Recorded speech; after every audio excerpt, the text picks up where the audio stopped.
Hey y'all, welcome to episode 3, 613 Outdoors, showing that persistence really does pay off in the hardwoods when you're deer hunting. It absolutely does. This was a 2-week grind, a 2-week quest. Me and my brother dedicate these 2 weeks every year together. We're hunting buddies, we're best friends, hunting partners, the whole 9 yards. Nathan, it was an absolute blast. Yes, it was. Well, we made a lot of good memories, and I'm telling you, I hunted hard. Actually, the hardest I think I've ever hunted in my life these 2 weeks, and persistence did pay off. Yeah, I'm sitting there 8 to 5 behind the computer screen at work, getting these text messages, getting these pictures, you know, just envy running through my blood, like, man, why ain't I out there in the woods with them? So, you guys, take a look at this evening hunt, 613 Outdoors, early November, muzzleloader season.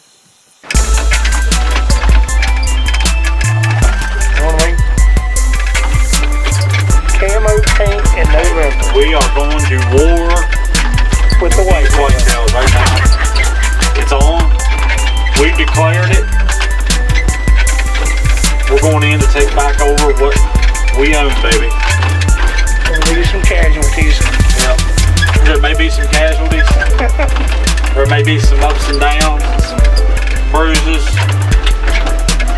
sore muscles, feelings hurt.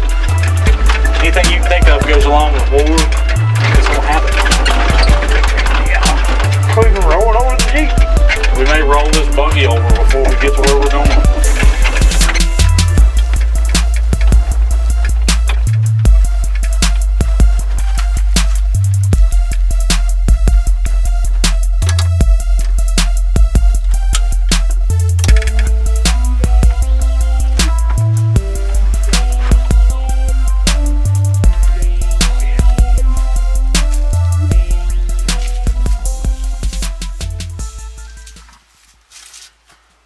CVA Optima, aka Bazooka. We're going to war, baby. We'll be hanging up some scent keys tonight. We got our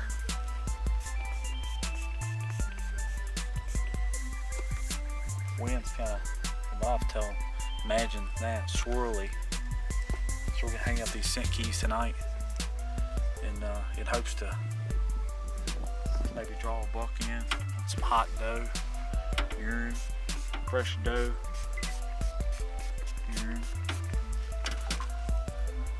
We'll pull out all the stops. We got, I'm up to bat tonight. My brother's back up tomorrow, and then we got all next week together. My brother's got to go back to work, so the pressure is starting to rise a little bit. But we're gonna pull out all the stops. We're gonna make it happen. You save any for me? No. Alright everybody, we made it to the deer stand Friday afternoon, November the 8th. We got up into the spot we call the Millionaire Set. Alfalfa, big field behind us. Corn way down to the south. Big bedding area right here, clear cut that's grown up. Has to be a perfect transition area for bucks cruising looking for does. It's clear, cold, and breezy here in Virginia. So these big boys should be getting on their feet. We say it every day. One day we're going to be right. We're going to sound like geniuses. But you just stick with us and see what happens.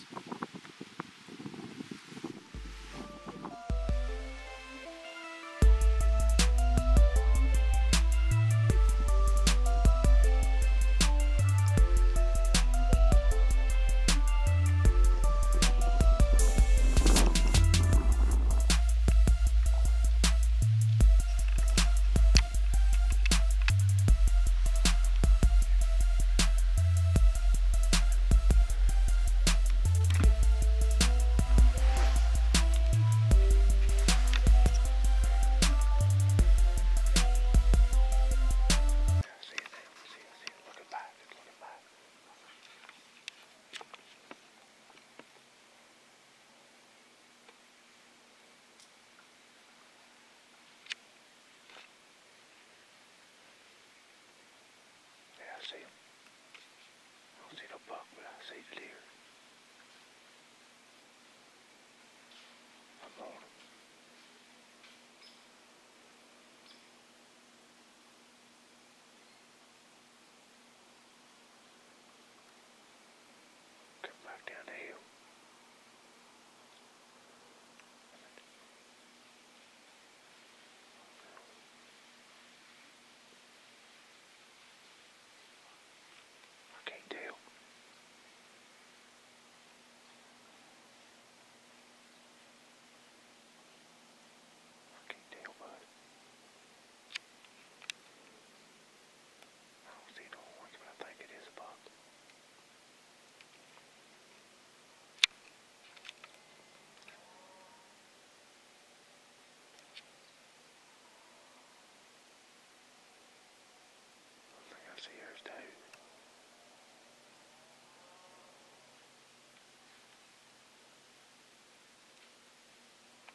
Well, guys, after that hunt, we really need to sit down and discuss the pros and cons to videotaping our hunt.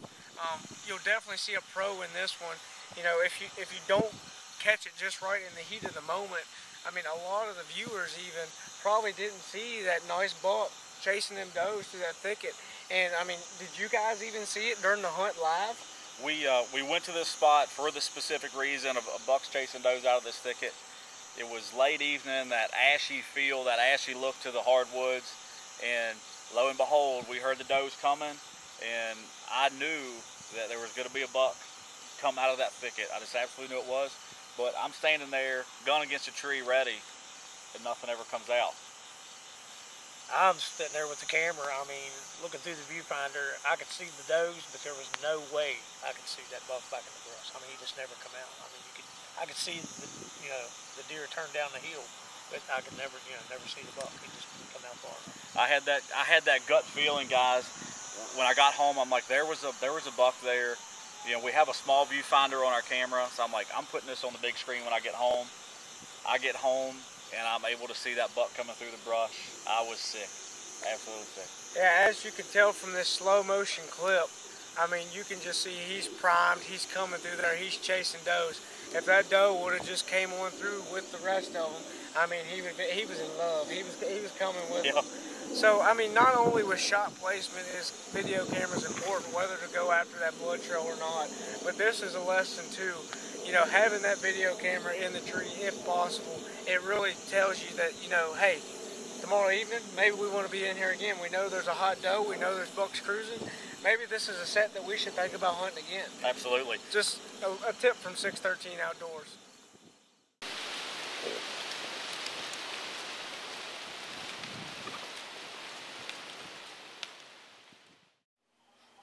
Hey, it's the last couple minutes of shooting light of our evening hunt on the 11th. And there are days like this that you just gotta question what in the world we are doing. We went the entire day up until this point with nothing. Boom.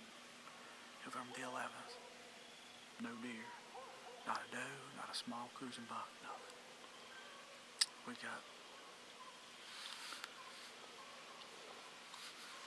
this farm we're hunting on is probably one of the best 100-acre pieces in the county. It's managed well, food sources, cover, nothing.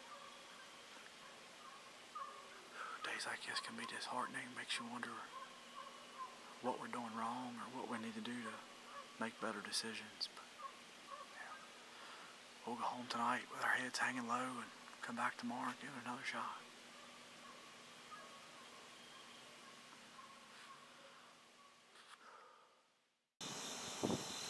So you guys decided to switch tactics. The wind, it finally died down. The West Farm really carries wind bad, so y'all were finally able to get on there. And you know, we had the Big Six and we had Little Smoky, which Little Smoky and me have some history too. You know, I came full draw with him, you know, the second Saturday of bow season, and I turned him down because I had already filled my buck tag and I didn't want my season to end quite that quick. So y'all switched gears, y'all went to the West Farm, you know, the wind died down, and you know, y'all went in there that morning, and you know, what happened? We had been working this Oak Ridge all through bow season. A couple of the hunts we switched off from farm to farm. This Oak Ridge had lit up. There were a lot of small bucks we passed, and I told Nathan, I was like, buddy, we need to put in some work. We need to move a set and get on this dump hill. This little knoll we call the dump hill. And Nathan, we got in there and it paid off. Yes, it did. It was pretty warm that day, you know. I mean, we moved that set, but I mean, it really paid off. I mean, it all come together. I think those bucks have been leading us on that hill quite a few years. But, yep. You know, every now and then you get like a spur of the moment, just idea, like bang, you know, let's try this. Sometimes you lose your rear end, but other times, as you're about to see, it really does pay off in the long run.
sure how many points he has. Good frame. A good buck. We've been hunting this Oak Ridge over here to our north, to our right, for the last couple days. Yesterday we decided that we needed to make a move and try to get a little more aggressive. So we come off that ridge onto this little point we call the dump. We got a big thick bedding area right up here. All these deer have been filtering back up the hills in the morning from the food sources, cut corn over there. Our food plot's down here.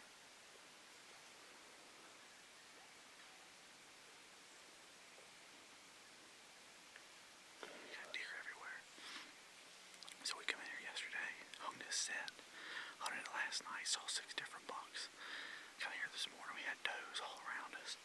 This buck snuck right up through here in this little ditch. And he's laying right over here.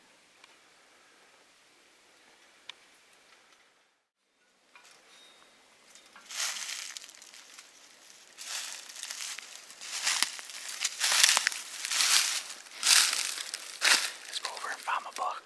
He's laying right over here in the ditch.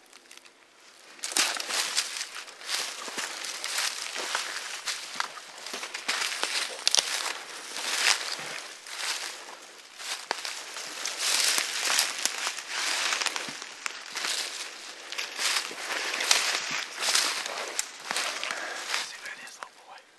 Oh, Smokey. Is it? Yeah, baby. Oh, Smokey bit dust this morning.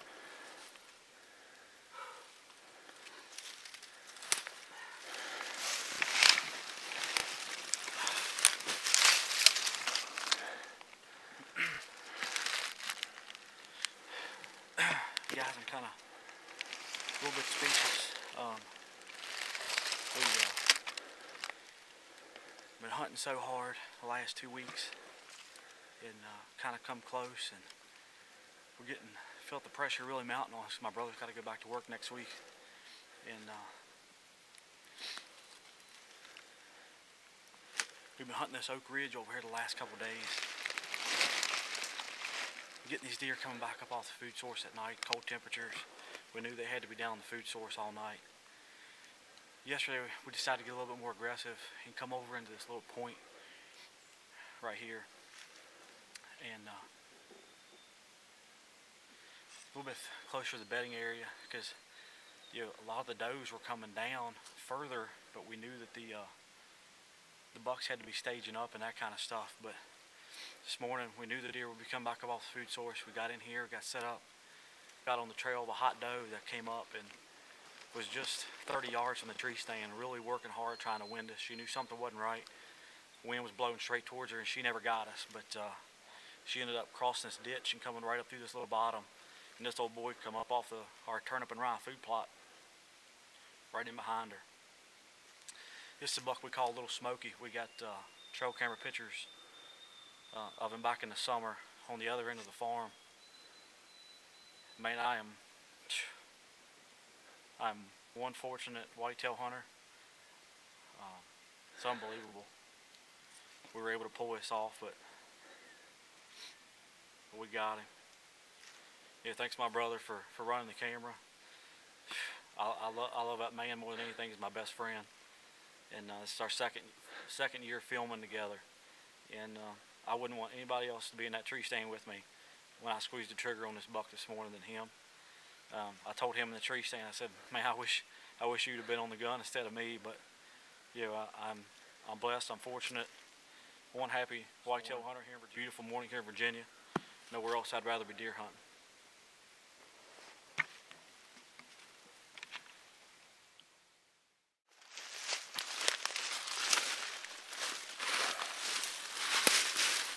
Right there, people. It's been a long, hard 2 weeks. It paid off. I mean, I'm proud of it. But not only that, deeper down, I mean, you guys bonded together that week. Y'all had your ups and downs, your struggles, your laughs, your fails, your cries. I mean, how did that feel that week? It was just mind-blowing. I tell you what, I had a huge realization, because we had such pressure on you.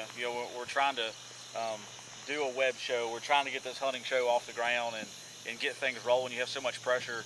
You know, when it all come together, we were able to get Little Smoky on the ground with the muzzle loader, CBA in hand. It went way beyond that.